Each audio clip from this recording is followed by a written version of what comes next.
sekalian, selamat hari Minggu. Mari sebelum kita mulai ibadah online pada minggu ini, saya undang kita semua untuk berdoa bersama. Bapa yang makasih, puji dan syukur atas kasih setiamu bagi kami. Terima kasih Tuhan atas pemeliharaanmu, atas berkat-berkat-Mu yang selalu melimpah dalam kehidupan kami. Saat ini kami berkumpul Tuhan, bersekutu, bersatu hati, memuji, memuliakan Tuhan. Walaupun kami terpisah dengan ruang dan waktu, namun kami umat-Mu Tuhan. Kami bersatu hati memuji memuliakan Tuhan kami yang luar biasa. Terima kasih. Kiranya Engkau berkati setiap puji-pujian kami Tuhan. Juga Tuhan berkati kami dengan firman-Mu karena kami memerlukan firman-Mu Tuhan sebagai penuntun dalam hidup kami. Kami siap membuka hati kami menerima firman-Mu. Terima kasih Tuhan Yesus. Beracarlah dalam ibadah ini Tuhan dari awal hingga akhir. Hanya di dalam nama Tuhan Yesus Kristus kami berdoa dan mengucap syukur. Haleluya. Amin.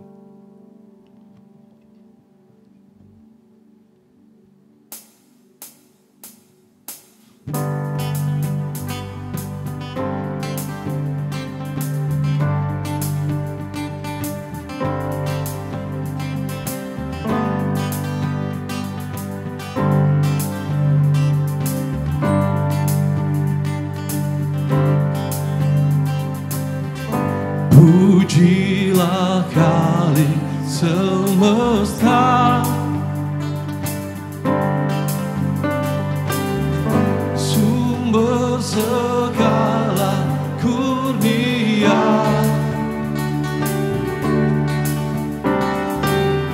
Surga dan bumi pujilah. Sang Bapa, Putra, Roh Kudus. Praise the Father, praise the Son, praise the Spirit, now with us. Every moment, all our days, God be praised, oh God be praised.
Oh God, we've seen your faithfulness. You brought us from the wilderness, but now our faith is frail and weak. Oh God of mercy, hear us.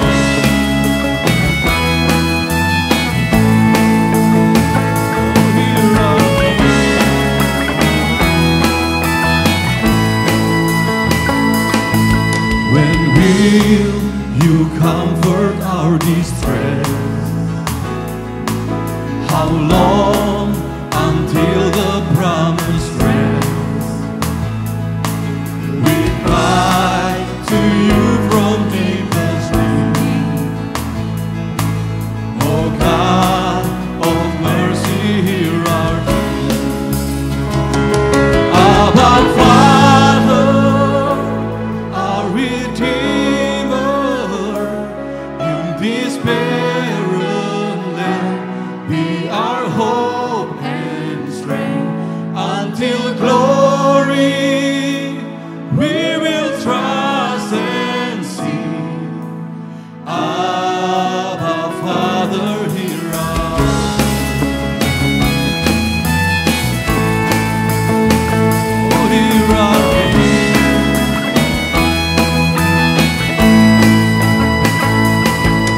we join creation longing to take your ransom children home. For then the eyes of all will see the God of mercy, hear us. Abba Father,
Aku mengasihi Engkau Yesus dengan segenap hatiku. Aku mengasihi Engkau Yesus dengan segenap jiwaku. Ku renungkan firman-Mu siang dan malam, ku pegang perintah-Mu dan ku lakukan. Engkau tahu ya Tuhan, tujuan hidupku hanyalah untuk menyenangkan hati-Mu.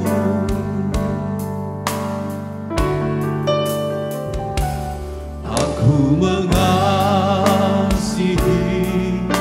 Engkau Yesus dengan segenap hatiku. Aku mengasihi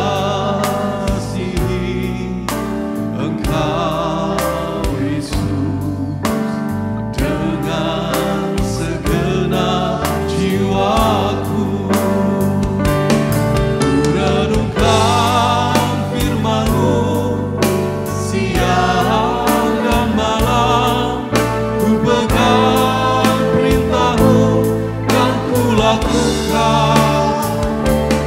Engkau tahu ya Tuhan, tujuan hidupku hanyalah untuk menyenangkan hati-Mu.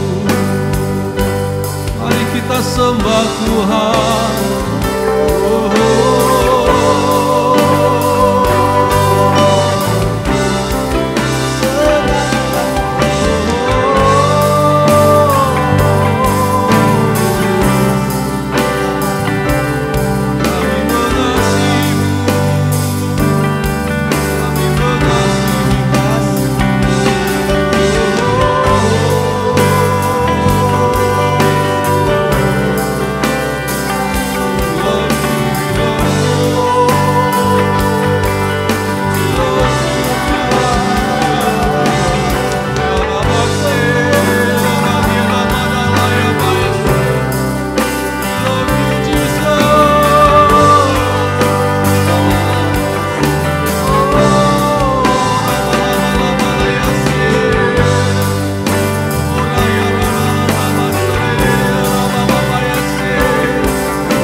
Siang dan malam, ku pegang perintah-Mu dan ku lakukan. Engkau tahu ya Tuhan, tujuan hidupku hanyalah untuk menyenangkan, hanyalah untuk menyenangkan, hanyalah untuk menyenangkan hati-Mu.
haleluya. Shalom, selamat beribadah. Kita berjumpa kembali dalam ibadah yang penuh dengan sukacita pada hari ini. Puji Tuhan. Semua saya harap saudara dalam keadaan baik, walaupun situasi di keadaan di seluruh dunia masih belum baik, tetapi hati kita yang terpenting kita jaga. Hati ini harus menjadi hati yang tempat terbaik. Kalau hati ini menjadi tempat yang terbaik, maka hidup kita akan mewarnai dunia dengan hal-hal yang baik. Sebab itu kita harus tetap menjaga hati yang suci, hati yang kudus, hati yang murni. Seperti yang mula-mula Tuhan taruh hati yang lembut di dalam hati setiap orang yang percaya kepada Tuhan Yesus Kristus. Puji Tuhan. Mari kita tunduk kepala, kita akan bersama-sama menerima berkat Tuhan melalui kebenaran firman Tuhan pada hari ini. Tuhan Yesus, terima kasih Tuhan yang sudah memberikan hati yang baru, hati yang lembut, hati yang taat kepada Tuhan. Hati di mana Roh Tuhan diam di dalam hati kami dan memulai apa yang Tuhan inginkan di dalam hidup kami melalui hati kami. Sehingga hati kami selalu menampakkan apa yang menjadi selera Tuhan, kehendak Tuhan dan keinginan Tuhan. Dan dunia bisa melihat Tuhan Yesus hadir melalui kehadiran kami di dunia ini, melalui tingkah laku, melalui pikiran-pikiran kami, melalui sikap kami, melalui karya-karya kami. Dunia boleh melihat Kristus hidup di tengah-tengah dunia ini dan membawa terang bagi dunia yang gelap kelam ini dan menjadi garam bagi dunia yang penuh dengan kebusukan dan tawar ini. Terima kasih Tuhan, kami mau duduk diam di bawah kaki Tuhan, berkati setiap kami, jamah setiap jemaah, setiap jiwa yang hadir untuk melihat, untuk bersama-sama menerima berkat melalui kebenaran firman Tuhan yang disampaikan.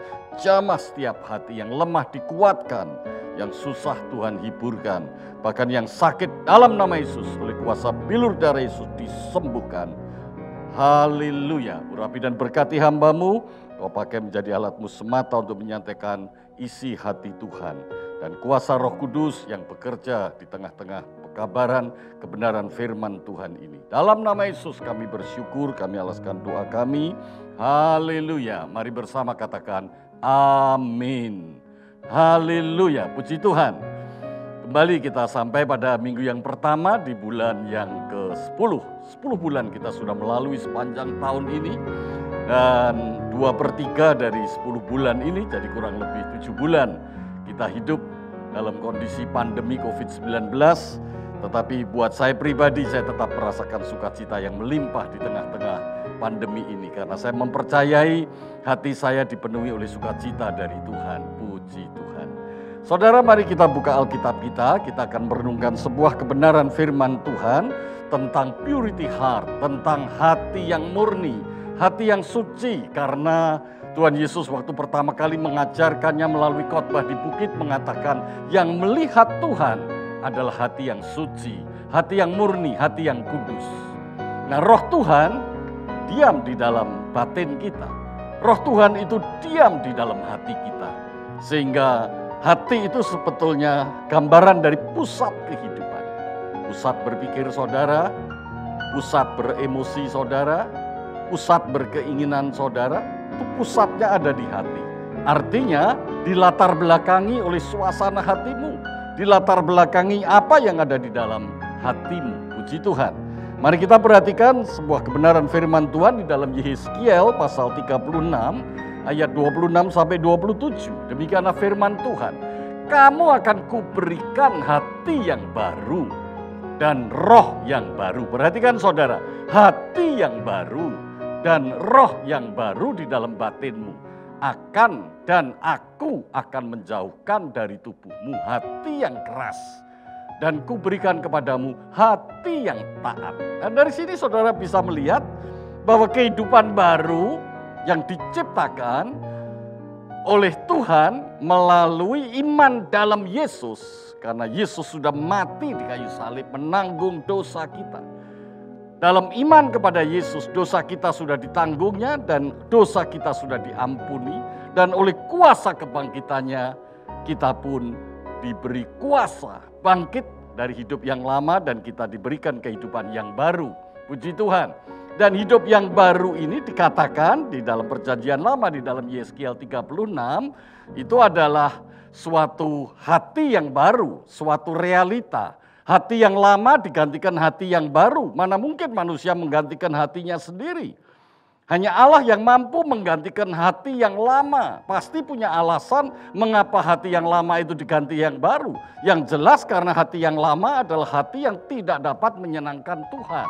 Hati yang lama adalah hati yang tidak dapat mempunyai selera, mempunyai kerinduan, mempunyai kesenangan untuk mencintai Tuhan, untuk taat kepada Tuhan.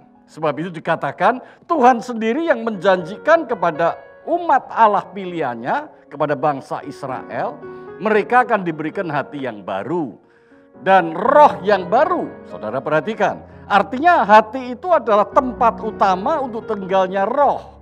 Roh yang baru dalam batinmu, dan aku akan menjauhkan dari tubuhmu hati yang keras. Artinya ada sebuah proses setelah hati yang baru itu diberikan, maka hidup kita akan makin lama makin dijauhkan. Makin lama kita makin tidak punya selera terhadap kehidupan yang lama. Kehidupan yang lama itu digambarkan seperti hati yang keras. Dan kuberikan kepadamu hati yang baru, hati yang taat. Artinya hidup kita lama-kelamaan berseleranya makin taat. Artinya seleranya makin sama dengan selera Tuhan. Rasul Paulus mengatakan hendaknya pikiran dan perasaanmu sama dengan pikiran dan perasaan Kristus. Ini maksudnya saudara. Dan hati yang keras, hati yang membatu. Saya mempunyai sebuah gambaran metafora. Itu hati yang dingin, beku. Dingin beku. Sehingga tidak mampu dipenetrasi, tidak mampu ditembus. Karena dingin dan beku. Sebab itu harus digantikan dengan hati yang baru. Puji Tuhan, puji Tuhan. Nah saudara, pertanyaannya adalah bagaimana hati yang baru? Setelah kita lahir baru, setelah kita menerima Yesus sebagai Tuhan dan Juru Selamat kita, bagaimana hati yang baru ini supaya terus-menerus dipenuhi oleh Roh Kudus. Hati yang baru ini terus-menerus dipenuhi oleh Roh Kudus. Karena dikatakan di situ, aku akan memberikan hati yang baru dan roh yang baru dalam batin. Berarti ada sebuah pribadi, roh yang disebut roh ini kan Roh Kudus. Roh Kudus adalah pribadi. Pribadi ini harus terus-menerus memenuhi di dalam hati yang baru. Di dalam sebuah kehidupan yang baru, di hati yang baru. Hati yang dipenuhi Roh Kudus. Hati yang dipenuhi Roh Kudus itu maksudnya supaya Roh Kudus yang memerintah hidup kita. Sudah saya jelaskan di dalam firman Tuhan di bulan yang lalu, hati adalah tempat awal daripada kehidupan. Saya menggambarkan seperti mata air yang mengawali aliran sungai. Jadi melalui Roh Kudus yang tinggal di dalam hati kita, hanya melalui Roh Kudus, tidak bisa melalui reason, melalui alasan, melalui pikiran-pikiran saudara yang saudara dapatkan dari dunia ini. Tidak bisa, harus original Roh Kudus sendiri. Roh Kudus sendiri yang berkata-kata, Roh Kudus sendiri yang berbicara, Roh Kudus sendiri yang berinisiatif. Dan inisiatif itu kita tangkap, inisiatif itu kita ikuti, sebab itu disebut ketaatan. Supaya hidup kita yang dipenuhi Roh Kudus menjadikan berbeda. Hidup kita ini harus berbeda, karena terang itu jelas berbeda dengan gelap. Dunia ini gelap, kita ini terang. Tawar itu berbeda dengan asin. Jelas hidup kita harus berbeda, menjadi terang dan garam. Supaya kita memahami karya Tuhan. Kenapa Roh Kudus harus memenuhi hati kita? Karena hati kita sebelumnya adalah hati yang degil, hati yang kotor, hati yang terkontaminasi, hati yang meradang. Kenapa saya katakan meradang? Karena terinfeksi. Berbicara tentang infeksi itu membuat reaksi atau membuat suatu reaksi yang meradang. Kenapa manusia sukanya marah-marah? Kenapa manusia sukanya menyombongkan diri? Kenapa manusia sukanya hanya mengikuti keinginan sendiri, kemudian yang disebut egoistis. Itu yang saya sebut meradang, hatinya meradang. Orang yang egonya sangat berpusat kepada keegoismenya, orang yang sangat berpusat pada dirinya sendiri, orang yang sangat egosentris. Di pandangan saya ini orang sedang meradang.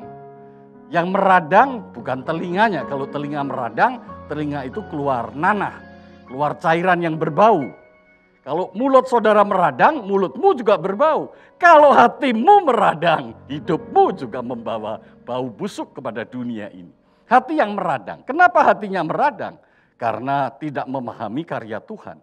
Tidak menghidupi karya Tuhan. Tidak memberikan diri dibimbing oleh Roh Kudus yang memang oleh Allah dijanjikan untuk ditempatkan di hati yang baru. Ada hati yang baru yang diberikan Tuhan sendiri, dan ada Roh Kudus yang menempati hati yang baru. Hati yang dipenuhi Roh Kudus tentunya Tuhan ingin mengerjakan yang terbaik di dalam diri kita supaya hidup kita menjadi yang terbaik. Kalau saudara berpikir saya mau menjadi kehidupan sebagai pribadi yang terbaik, jangan pikir lain. Pikirkan hidupmu dipenuhi Roh Kudus. Puji Tuhan, haleluya. Hidup yang terbaik, hidup yang memiliki hal-hal spiritual, hal-hal yang kekal, hal-hal yang menyenangkan hati Tuhan pada kita. Karena hidup kita di dunia ini hanya sementara. Dan hidup dengan sifat-sifat yang baru yang Tuhan berikan pada kita. Nah, ini kemudian yang dikenal oleh kita melalui Alkitab, apa yang dikatakan oleh Rasul Paulus kepada jemaat di Galatia. Galatia 5 pasal yang ke-22 dan seterusnya dimulai dengan Galatia pasal 5 ayat 16. Bisa kita lihat bahwa ternyata selera yang Tuhan inginkan, keinginan Tuhan, itu sangat berbeda dengan selera yang dimiliki manusia yang berdosa. Manusia yang hatinya meradang, manusia yang hatinya penuh dengan keegoismennya, keegoismannya. Manusia yang dipengaruhi oleh egosentrisnya, yaitu kedagingan. Sangat beda. Sebab itu Rasul Paulus mengatakan, maksudku ialah hiduplah oleh Roh, maka kamu tidak akan menuruti keinginan daging. Tidak ada cara yang lain supaya kita bisa hidup oleh Roh. Bukan hanya mengatakan, oh hidup oleh Roh baik, tidak. Tapi setiap hari pikiran kita didasari oleh pikiran-pikiran yang Roh Kudus inginkan, yang disampaikan kepada kita. Itu namanya hidup oleh Roh. Kalau saudara senang menggunakan kata pilihan, yang disebut pilihan itu bukan pilihan yang egois. Pilihan egois selalu positif. Makanya saya sangat tidak menyukai kata-kata positif. Tapi pilihan yang sesuai dengan keinginan Roh. Sebagai manusia berdosa, keinginan Roh seringkali dianggap tidak menyenangkan. Dan saudara bisa terkecoh mengatakan itu negatif. Padahal itu yang positif. Makanya saya tidak mau menggunakan istilah positif atau negatif. Saudara taat atau tidak taat, sesuai keinginan Tuhan atau tidak. Rasul Paulus mengatakan maksudku ialah hiduplah oleh Roh. Bukan berpikir positif, tapi hidup oleh Roh. Maka kamu tidak ikut keinginan daging yang membinasakan. Haleluya, haleluya. Saudara, apa yang kita terima dari Tuhan pada pagi hari ini adalah sebuah janji Tuhan yang Tuhan sudah janjikan sejak awal mula kepada umat pilihannya, kepada bangsa Israel. Dan ini semua digenapi melalui Yesus yang telah mati di kayu salib. Kemudian pada hari yang ketiga bangkit naik ke surga dan duduk di sebelah kanan Allah dan mencurahkan Roh Kudusnya buat kita supaya kita hidup oleh kuasanya. Dan Yesus berjanji akan datang kembali dan kita bersama-sama berjumpa dengan Yesus, berjumpa di awan-awan. Dan kita akan hidup kekal selama-lamanya kelak kemudian hari. Karena kita semua akan dibangkitkan. Haleluya. Pertanyaan yang penting pada hari ini, bagaimana caranya kita hidup oleh Roh? Bagaimana caranya? Tentunya hidup oleh Roh itu diawali dengan hati yang baru. Hati yang baru itu harus dimulai dengan hidup yang baru. Hidup baru adalah hidup dalam iman kepada Yesus. Itu adalah hidup baru. Waktu melalui iman kepada Yesus, hidup dalam iman kepada Yesus, hidup dalam iman kepada Yesus, maka oleh iman kita, oleh anugerah Tuhan, kita diberikan hati yang baru. Hati yang lama digantikan hati yang baru. Hati yang keras, yang dingin digantikan dengan hati yang lembut. Hati yang baru. Hati yang baru ini yang kemudian dipenuhi dengan Roh Kudus. Artinya dipenuhi, dipimpin. Karena aku akan memberikan roh di dalam hati yang baru. Aku akan menempatkan roh di dalam hati yang baru. Nah, mulai dari situlah awal di mana kita melawan keinginan daging. Keinginan daging itu harus kita lawan. Caranya bagaimana? Memang kalau lagu-lagu seringkali katakan diinjak-injak iblis. Tapi menggambarkan melawan keinginan daging bukan menginjak-injak setan. Tetapi menggambarkan melawan keinginan daging adalah berpaling dari keinginan daging. Dan mengikuti kehendak roh. Haleluya. Berpaling dari keinginan daging dan mengikuti kehendak roh. Dalam iman kepada Yesus. Dalam iman kepada Tuhan Yesus Kristus. Puji Tuhan. Karena hati manusia ini kan sudah tercemar, kotor. Kemudian kita dikenal sebagai manusia yang berdosa. Tapi manusia yang berdosa ini hatinya digantikan dengan hati yang baru. Hati yang murni. Dan hati yang baru inilah tempat tinggal di mana Roh Kudus tinggal di dalam hati yang baru. Dengan demikian, kalau kita perhatikan di dalam 1 Korintus 13 ayat 14, saudara perhatikan. Kasih karunia Tuhan Yesus Kristus dan kasih Allah. Dan persekutuan Roh Kudus menyertai kamu sekalian. Saudara perhatikan, kasih karunia Tuhan Yesus. Kasih karunia Tuhan Yesus. Tuhan Yesus adalah anak Allah yang lahir bagi kita. Dia mati di kayu salib menebus dosa kita. Pada hari yang ketiga dia bangkit dan naik ke surga. Duduk di sebelah kanan Allah Bapa. Dan kasih Allah. Yesus mengatakan siapa Allah? Allah adalah Bapakku. Bapak yang di surga. Jelas sekali. Kalau saya ditanya siapa Allahmu Pak Dwijo? Allahku adalah Bapaknya. Bapakku di surga. Sama seperti Bapaknya Yesus di surga. Dan persekutuan dengan Roh Kudus. Artinya ada suatu interaksi yang sangat erat. Dan menjadi satu. Antara diri kita dengan Roh Kudus. Kalau dikatakan persekutuan, berarti Roh Kudus adalah pribadi. Roh Kudus bukan sifat, Roh Kudus bukan pengaruh, bukan hanya pengaruh atau suatu kuasa kekuatan. Roh Kudus adalah pribadi Allah yang tinggal di dalam hati kita. Jadi Allah ingin supaya melalui Roh Kudus yang tinggal di dalam hati kita, Allah itu secara pribadi ingin bersekutu, ingin intim. Sehingga kita sering dikatakan intim. Ingin bersekutu, ingin intim dengan kita secara pribadi dalam kehidupan kita, waktu ke waktu, hari ke hari, dan seterusnya. Sampai kita menyelesaikan tugas kita di dunia. Oleh karena karya roh Allah yang ada di dalam hidup kita. Setelah kita selesai, kemudian kita tinggal bersama-sama dengan Allah kita. Berada di surga. Haleluya. Sebab itu dikatakan oleh Rasul Paulus, persekutuan dengan Roh Kudus. Puji Tuhan, puji Tuhan. Sebab itu, hidup yang dipenuhi dengan Roh Kudus atau persekutuan dengan Roh Kudus, setelah dipenuhi, kita harus membangun persekutuan dengan Roh Kudus, membangun keintiman dengan Roh Kudus secara pribadi. Secara pribadi. Adalah hidup oleh roh. Rasul Paulus di dalam Galatia pasal 5 ayat yang ke-16 mengatakan hidup oleh roh. Hidup oleh roh, hidup oleh roh. Maka kamu tidak akan menuruti keinginan daging. Jadi pertanyaannya bagaimana cara kita tidak menuruti keinginan daging? Bukannya kita tidak makan daging. Bukan kita tidak minum darah. Bukan kita tidak menyukai sate, menghindari sate. Ya saudara, hidup sehat, jangan terlalu banyak makan sate, itu boleh juga. Boleh juga. Saudara takut mempunyai kolesterol tinggi, pada sebab kolesterol tinggi bukan karena saudara makan sate, karena cara hidup saudara, gaya hidup saudara yang salah. Seringkali orang tidak menyadari cara hidupnya salah, tapi mencari alasan. Sama dengan hubungan kita dengan Tuhan. Kita yang cara hidupnya salah, tapi kita mencari alasan. Tapi melalui terang firman Tuhan sekarang kita tahu bahwa setelah kita hidup baru, maka hidup kita harus dipenuhi oleh roh. Hidup kita harus bersekutu dengan Roh Kudus. Hidup kita harus intim dengan Roh Kudus. Maka itu dikatakan hidup oleh roh.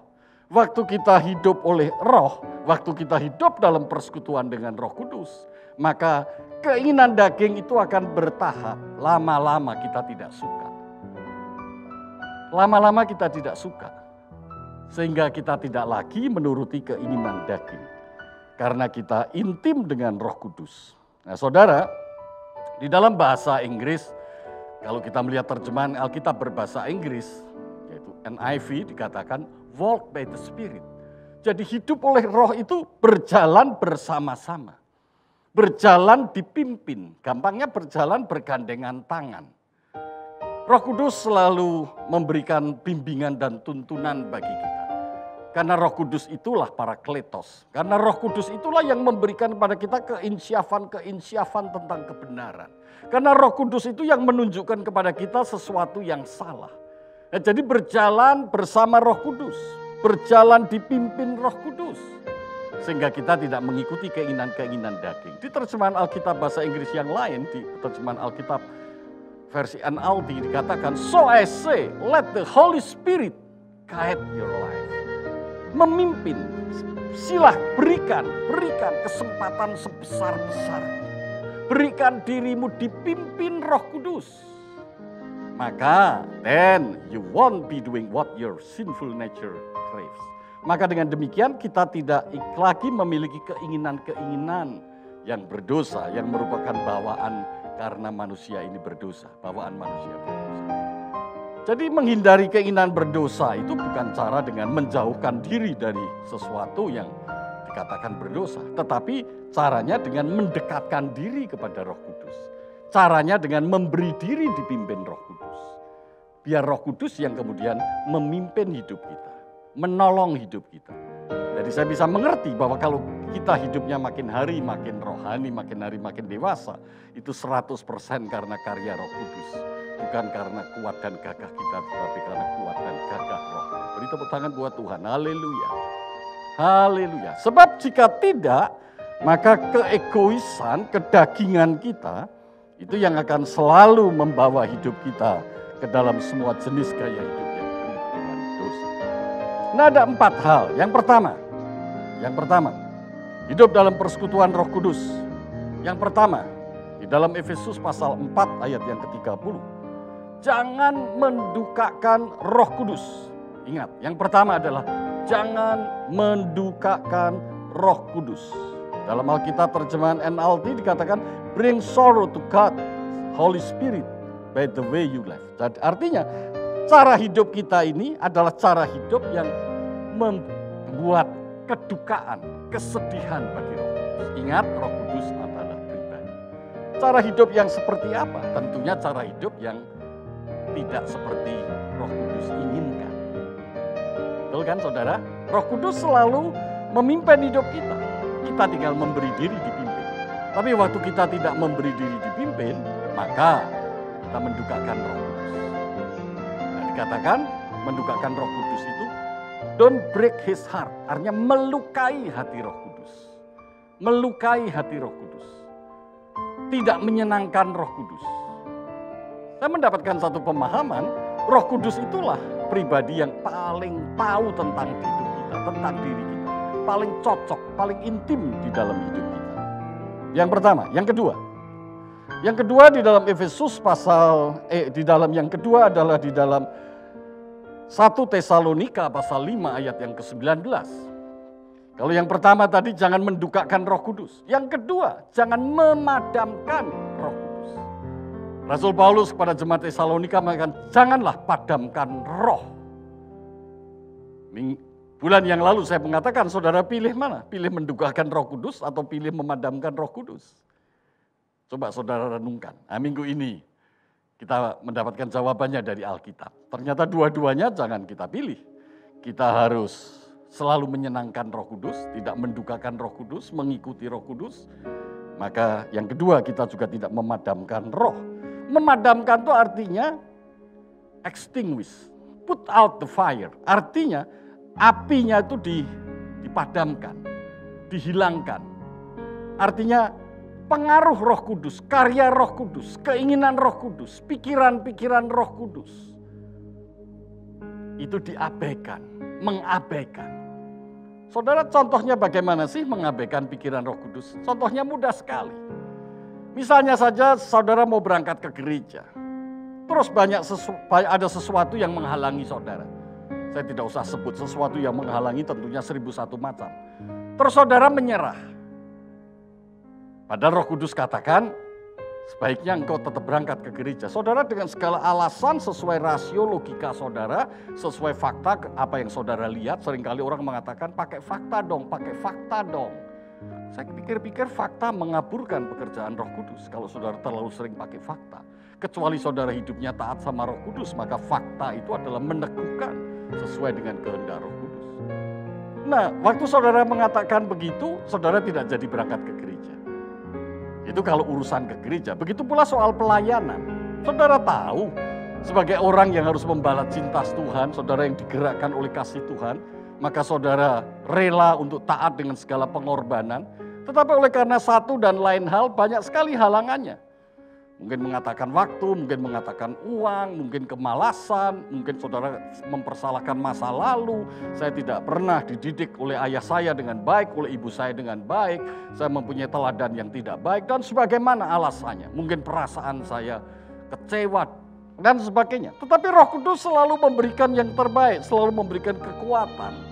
Tapi saudara mengabaikan. Nah, mengabaikan ini namanya memadamkan. Saudara tidak biasa taat, saudara tidak biasa mengikuti apa yang Roh Kudus inginkan. Nah, saudara memadamkan roh, terus-menerus dapat membangkitkan murka Tuhan.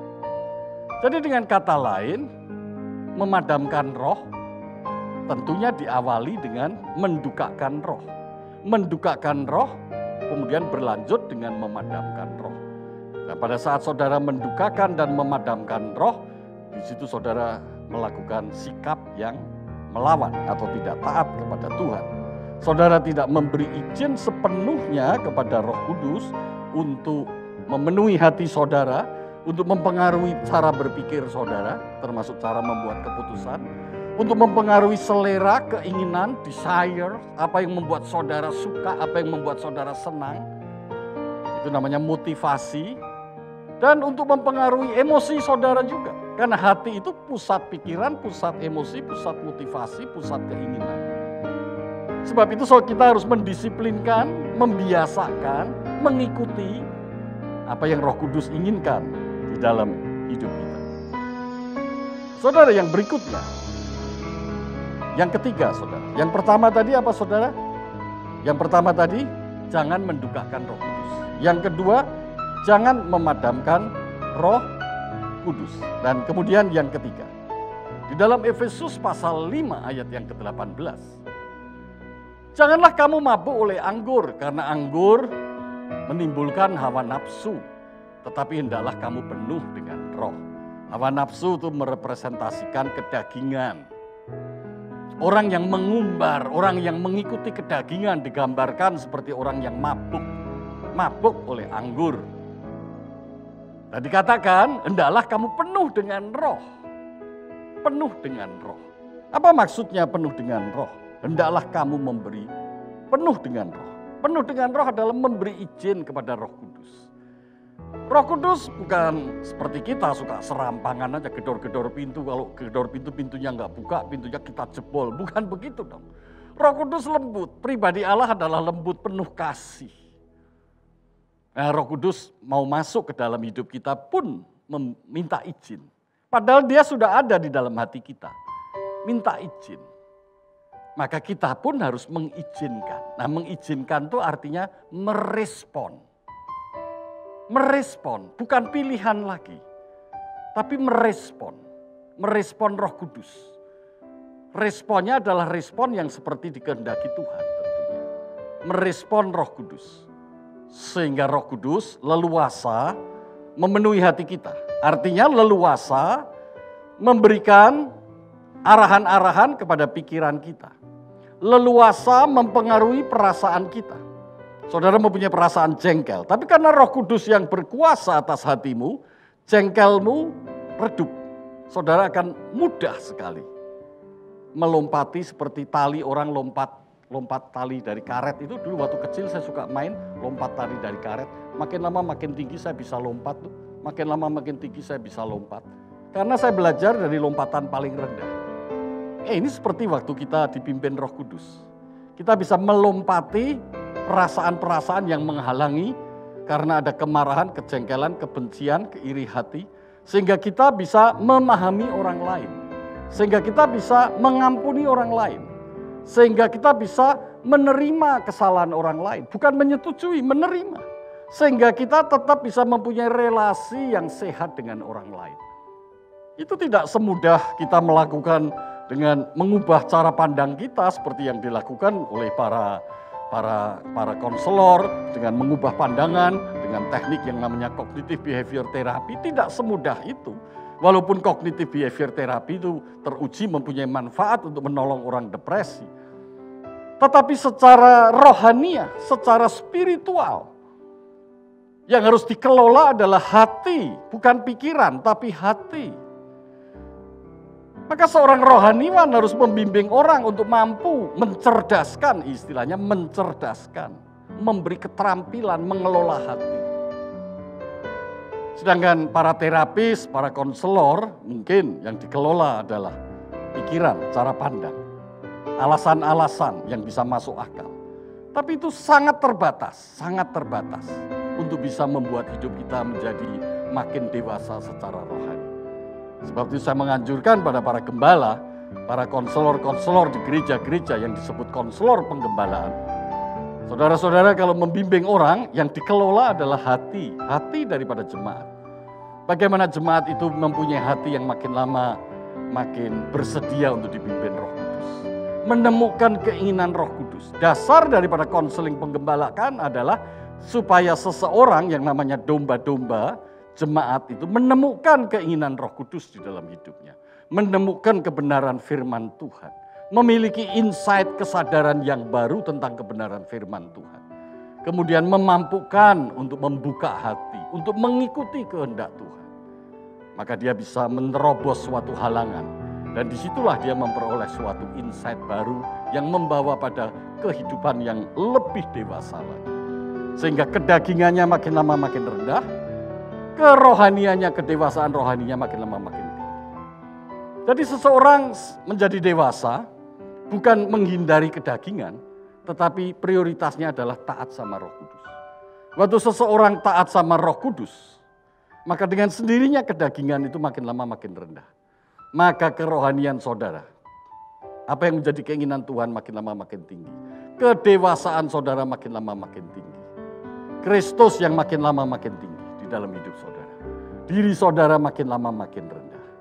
Ini semua dilakukan karena karya Roh Kudus yang memimpin hidup saudara dan saya. Untuk kita bisa menghidupi yang namanya iman di dalam Yesus Kristus. Iman di dalam Yesus Kristus itu yang mengawali, yang memulai. Di mana hati yang baru, hati yang lembut, diletakkan oleh Tuhan di dalam hidup kita. Menggantikan hati yang dingin, hati yang keras. Setelah kita memiliki hati yang baru, maka kita mengawali hidup yang baru. Nah, namanya hidup yang baru adalah dengan cara apa? Dengan cara memberikan hati yang baru itu. Untuk terus-menerus dipimpin oleh Roh. Karena waktu Allah memberikan hati yang baru, maka Allah itu sendiri menempatkan Roh di dalam hati kita. Dan kita menghidupi Roh itu semuanya. Menghidupi pimpinan Roh di dalam iman Yesus. Dalam iman. Menurut dengan iman dalam Yesus Kristus.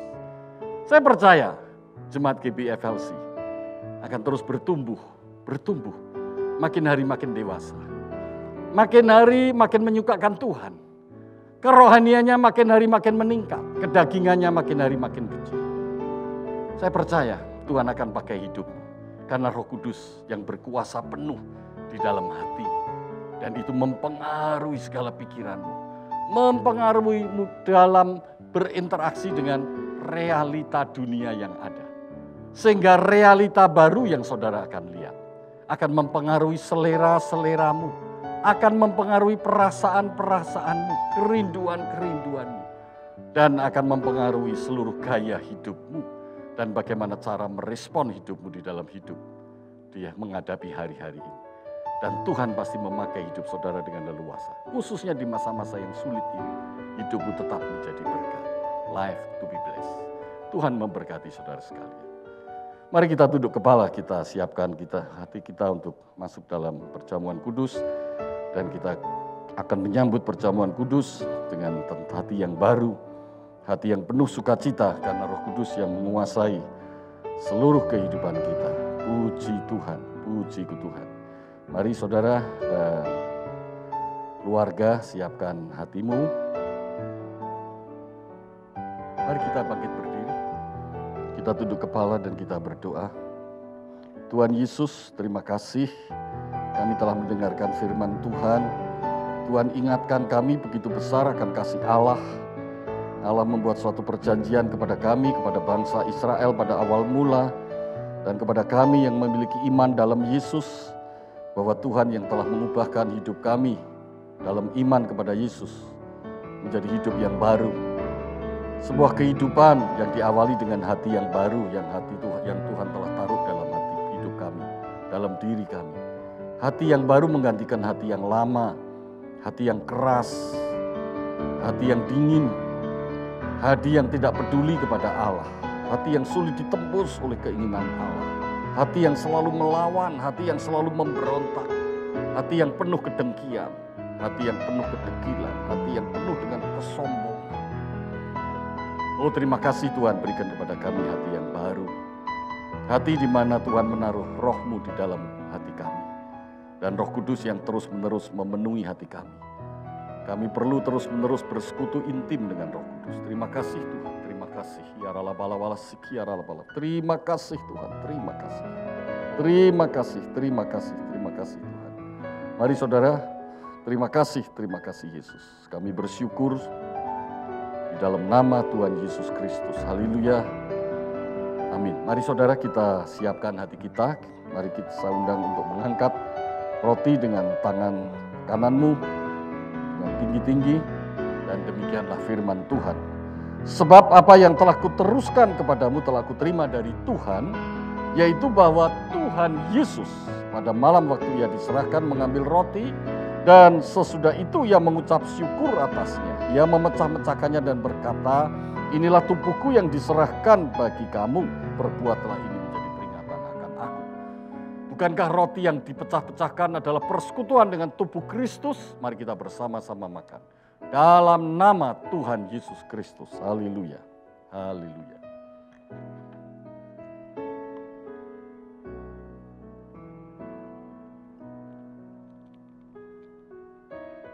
Haleluya.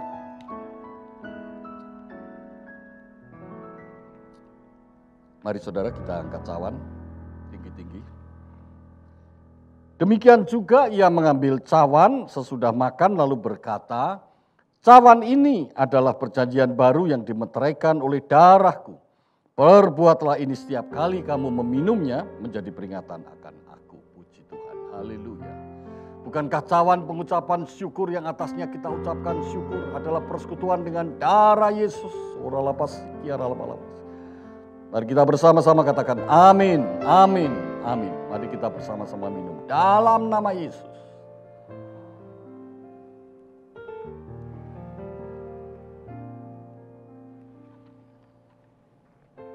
Haleluya. Haleluya. Puji Tuhan. Puji Tuhan. Haleluya. Mari angkat kedua tanganmu, kita bersyukur.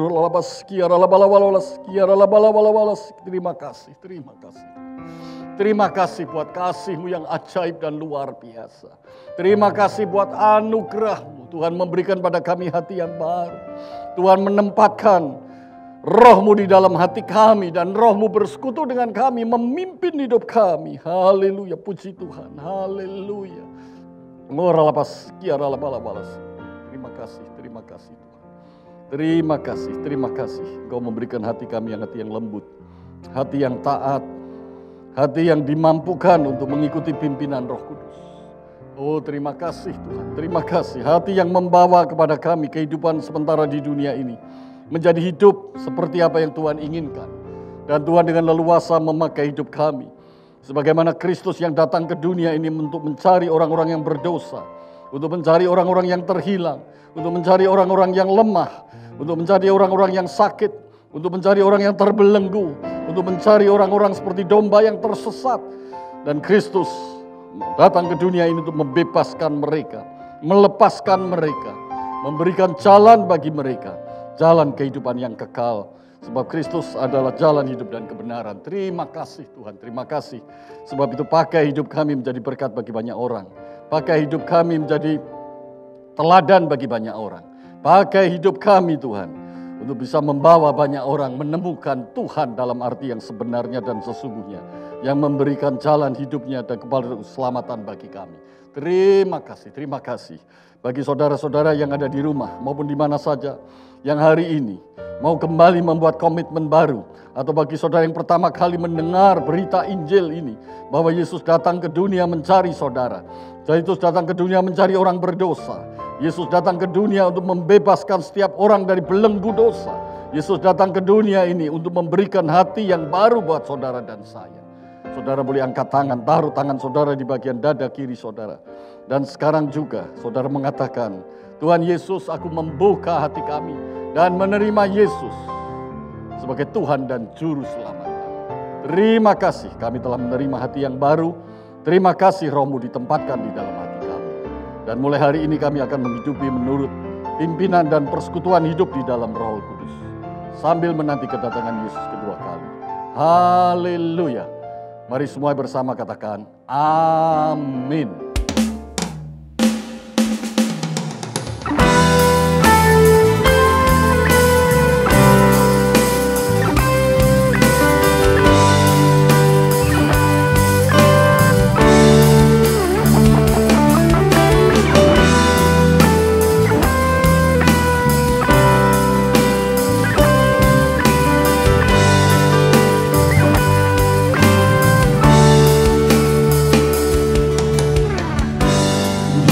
Berkati dan lindungi, sinari dengan wajahnya dan beri karunia. Tuhan hadapkan wajahnya dan beri damai. Tuhan berkati, Tuhan berkati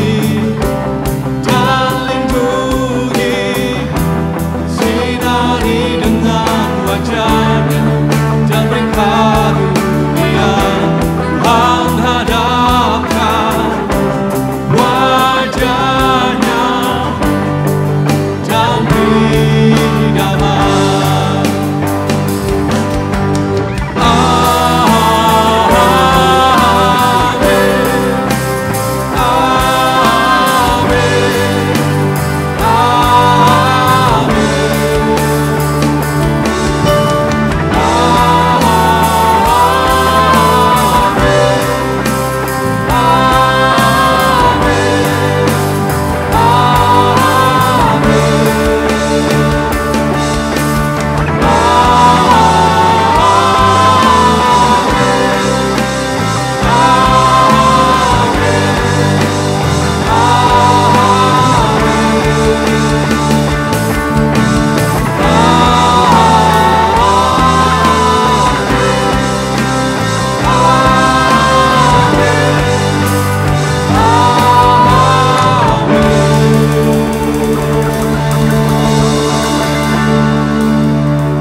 Mari jemaat, kita mengakhiri ibadah kita dan semua siap untuk menerima berkat Tuhan. Haleluya. Mari angkat kedua tanganmu dan terimalah berkat Tuhan. Saudara-saudara yang dikasihi Tuhan, di dalam nama Tuhan Yesus Kristus, Tuhan Yesuslah yang melindungi dan memberkatimu selalu. Apapun yang kau kerjakan, Tuhan Yesus yang akan selalu menyertaimu dan membuat hidupmu untuk dipakai Tuhan, untuk menjadi berkat dan berhasil. Terima kasih Tuhan Yesus, terima kasih. Dan saat ini buka hatimu dan terimalah rahmat dan berkat Allah yang melimpah kasih anugerah Tuhan Yesus Kristus, kuasa pimpinan persekutuan dan penghiburan Roh Kudus, mulai hari ini sampai selama-lamanya. Sambil menanti kedatangan Tuhan Yesus, kita hidup dengan hati yang baru, hati yang dipenuhi Roh Kudus dan hidup dalam persekutuan Roh Kudus. Haleluya. Mari semua jemaat katakan, amin.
Shalom saudaraku, dalam rangka Jubileum 50 tahun Sinode Gereja Bethel Indonesia, pada tanggal 5 Oktober yang akan datang, kita akan mengadakan 5G Conference dari jam 1 siang sampai jam 6 sore yang bisa diikuti oleh para hamba Tuhan, para pengurus jemaat, dan juga generasi muda.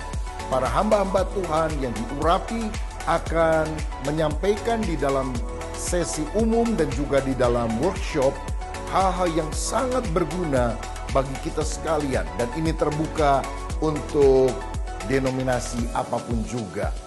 Daftarkan diri saudara sekarang di link berikut ini, dan tanggal 6-nya jam 7 sampai 9 malam kita akan mengadakan celebration melalui YouTube, yaitu merayakan hari ulang tahun Gereja Bethel Indonesia yang ke-50. Saya harap saudara semua bisa mengikutinya dan memberitahukan kepada semua orang. Dan untuk tanggal 6 tidak perlu pendaftaran dan tidak dipungut biaya. Tuhan Yesus memberkati.